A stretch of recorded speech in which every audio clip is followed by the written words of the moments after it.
Mike Hobson with the Centreville Press. Today we're fortunate to be able to talk to Ms. Ann Murphy, who is a resident of Brent, Alabama, has been a resident of Brent, Alabama. She's going to tell you for how long. And we're going to talk to her about her memories and recollection of the 1973 Brent and Centreville tornado. So Ms. Murphy, thank you for coming up here, and thank you for letting us talk to you about what you remember. I wish you would tell the people who might be seeing this a little bit about yourself, because not everybody may know you. So tell them what your full name is and something about your family so they can connect you to who all your folks are. I'm Ann Burt Murphy, and I've lived in Brent all my life on Main Street. Since 1956, I'm 2 doors down from where I was born, which is 1741 Main Street. My husband is deceased, Aaron Murphy. I have 3 sons, Charles, Bobby, and Brian. Grandchildren and 4 great-grands. Pretty big family. Pretty big family. Did you tell me you were born close to where you live now, right? So who were your parents? Etheridge and Mamie Burt. I think I remember Etheridge Burt. Little short guy. Yeah, I remember him. Sure do. Well, again, we're going to talk about the tornado. So in 1973, this tornado occurred. We're coming up on the 50th anniversary. I know you know that.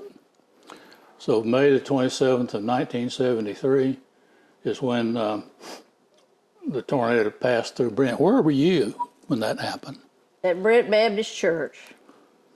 Well, tell us, just start from the beginning, from your earliest memory of what was going on at the church that day, and tell us what happened, and just walk us through it.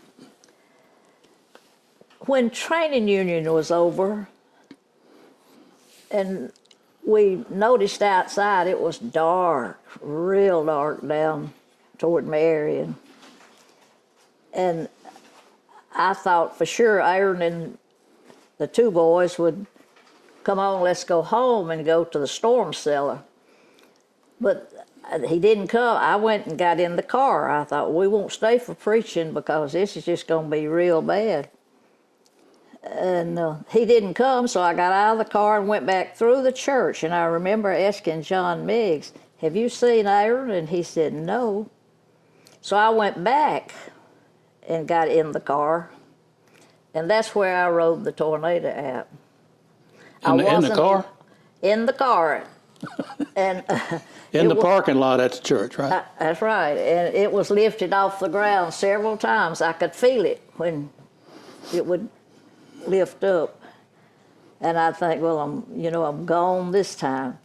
But I didn't know Aaron the junior choir was already outside, and they were practicing they were going to sing at the worship service.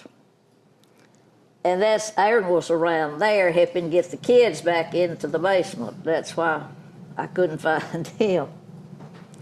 But it was awful, just terrible, and I'll never forget when it calmed. It broke the windows out of the car, and I just had one little scratch on my shoulder. It was all. Very fortunate.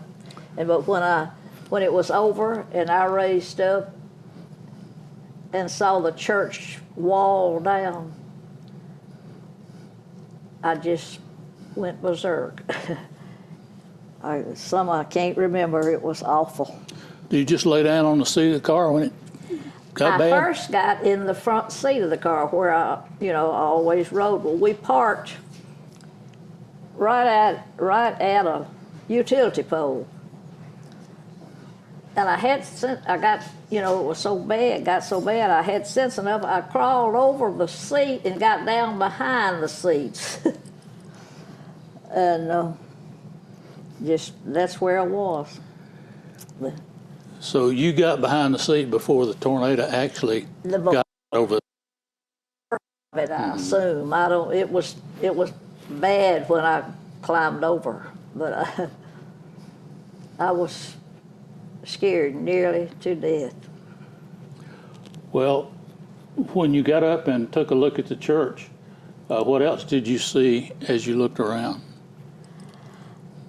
You just see all these banged up cars, but I got out immediately and went toward the basement door, calling Aaron. And I wanted to go home. I figured we didn't have a home. But we walked home in a sprinkle of rain, and it was as it would lightning. The lightning would flash. We would see where to go around the debris. It was all in the road. But we got there, and my mother and daddy's house was burned, but we always had a good storm pit, and they were there in that storm pit. So, but our house had roof damage, one broken window. It rained a little in the kitchen, in the dining room, but we were blessed. Did you have trouble walking down the street and getting by the lumber company and the railroad? You walked through all of that? Walk and climb, just, of course, when we got home, we had to get off our wet clothes, but it was just. Well, did you stay around the church long enough for everybody to get out and be accounted for? No, we didn't. At the time that we left, I didn't know Mr. Mitchell had been killed. I didn't know it. I was, like I say, I was not really it myself. I was just hysterical. I just wanted to go home to see if we had a home. Right.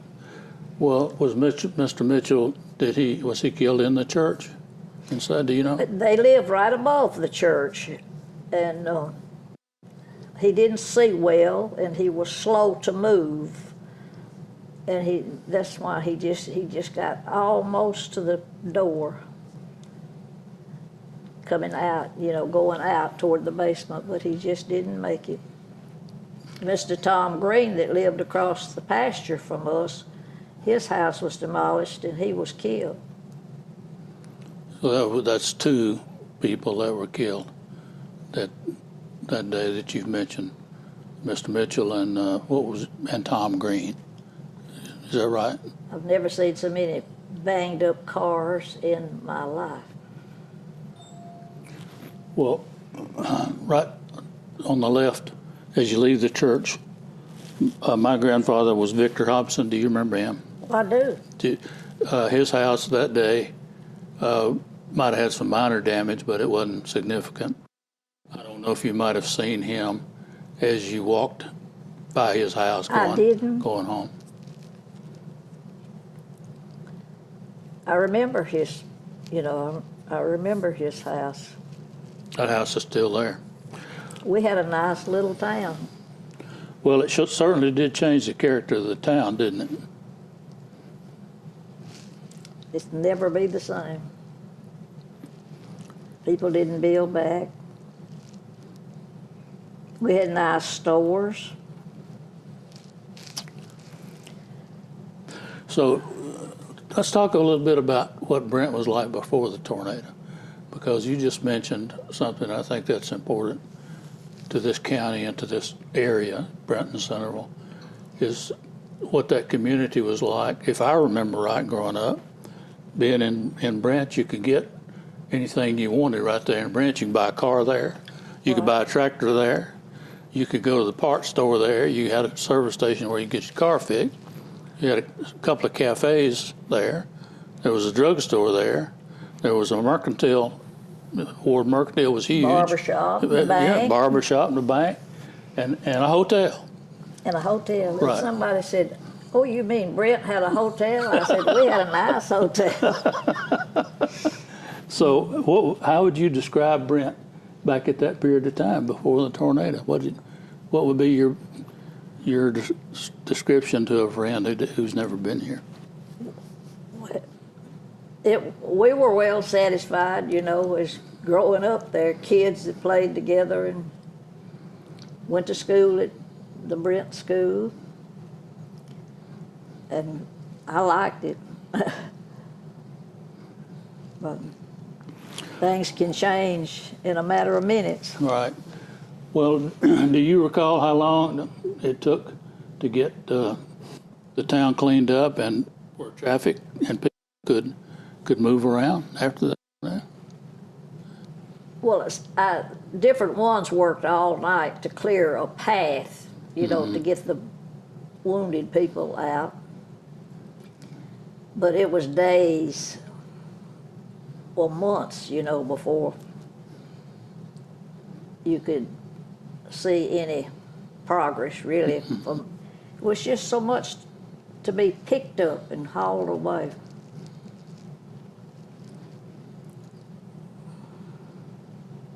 Were any members of your family injured in any way during the tornado? No, my mother and daddy were in the storm cellar. And my oldest son that was his first year in college, so he was not here. But Aaron and the other two were in the basement of the church, and they were all right. What's your oldest son's name? Which one is he? Charles. Charles Murphy. I should know him if he was in college at that time. Yeah, he went to Livingston. It was West Alabama now, but it was Livingston then. He went there 2 years, and then he transferred to Auburn. He is a forester. Lives in Choctaw County now. Mm-hmm.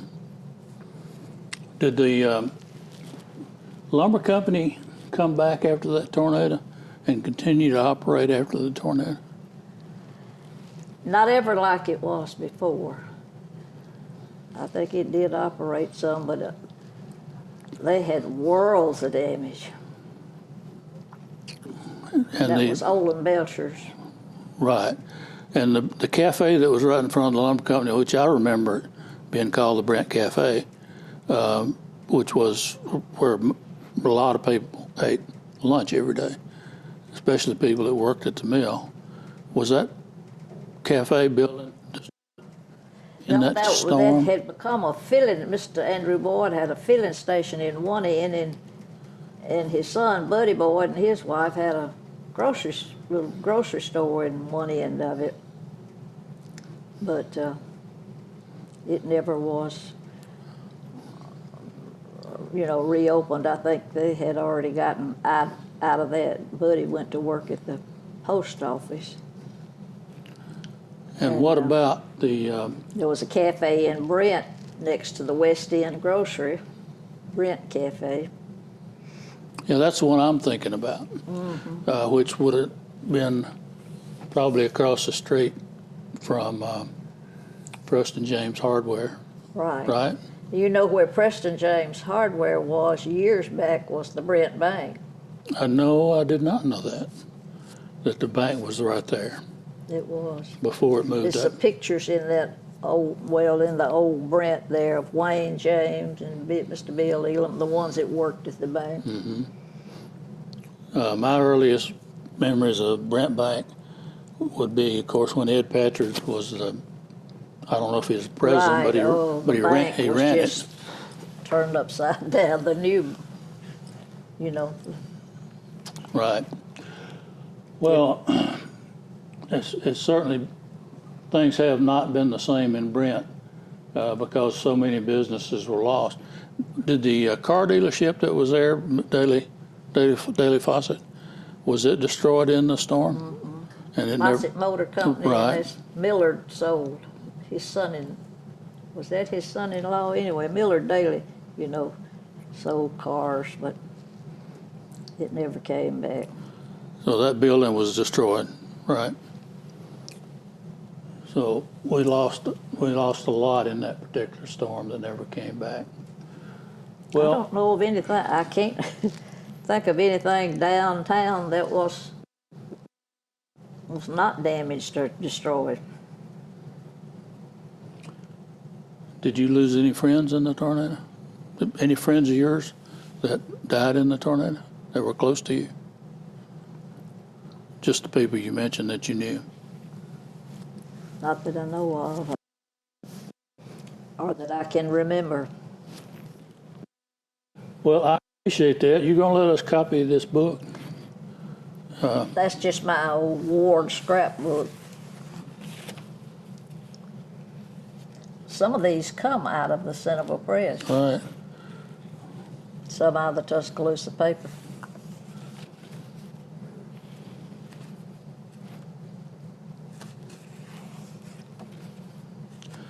Yeah, we have the old articles from the press, of course, and I've seen this picture a lot. It's been in a lot of different There were a papers. few people right in the front of the church, right under this steeple, that got under some pews. That's about the only thing that was left, you know.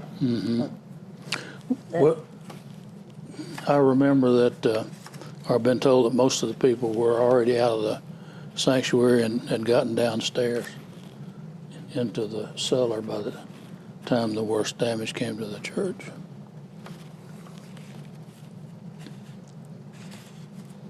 That's the church bus there. It was turned over right close behind where I was. And the Brent Presbyterian Church never got built back, did it? That was across the street, you know, close Right. to your granddaddy. Right.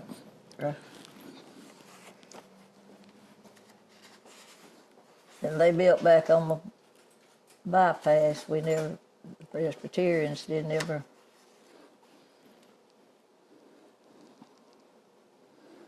James Hardware didn't come back. That building's torn up. I was in school with Preston Jr. He was my age.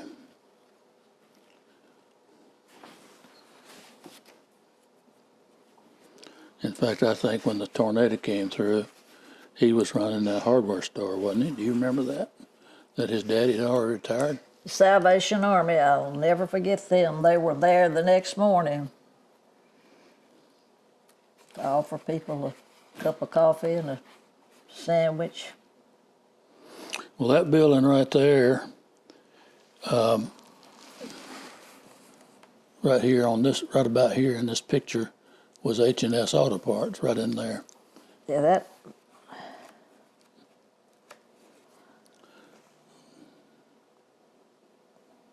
They used, It looked like a little bit of Ward Mercantile, but I don't.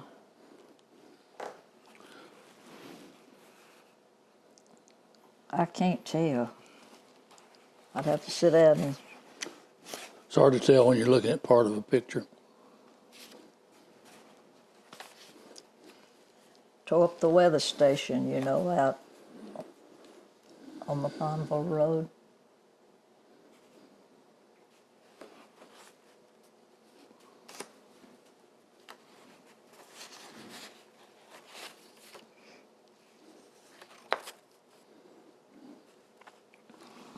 That's just a picture of the old church, and I liked it better with the columns on the front Yeah. porch. We don't have that now. This building couldn't have been real old at the They time. didn't build it back. See, there was a walkway here. That's where those smaller children were practicing their singing when they were herded back in the church. Well, this building couldn't have been more than 10 or 15 years old, could it, at the time of the tornado? Right. We had remodeled, built From the original frame building. from the old. I have a picture at home of. Well, I believe it's in the pictures that I left with Lynn of the old Brent Right. when we were a town.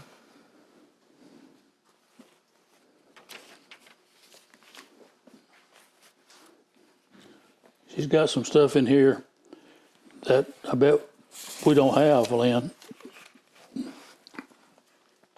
Now, have you moved back here?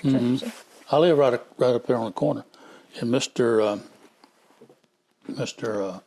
Fuller. Yeah, JT. J.T. Fuller. Who? I live in J.T. Fuller's house, right there in the corner by the courthouse. Oh, So I bought that house from Walter Williams.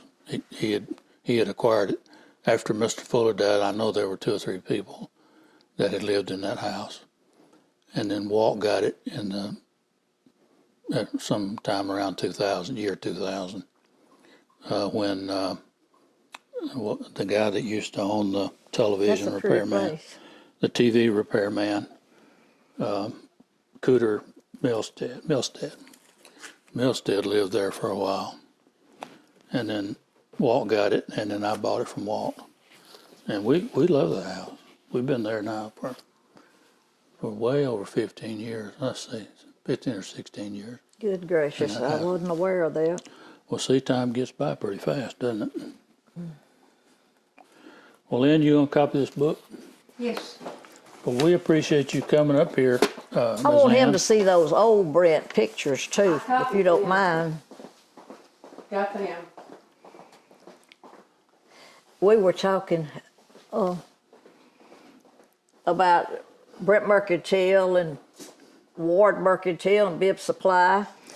You could buy your groceries, you could buy your horse feed or your cow feed, or you could buy your shoes or your overall. Had on one side, we said they had dry goods.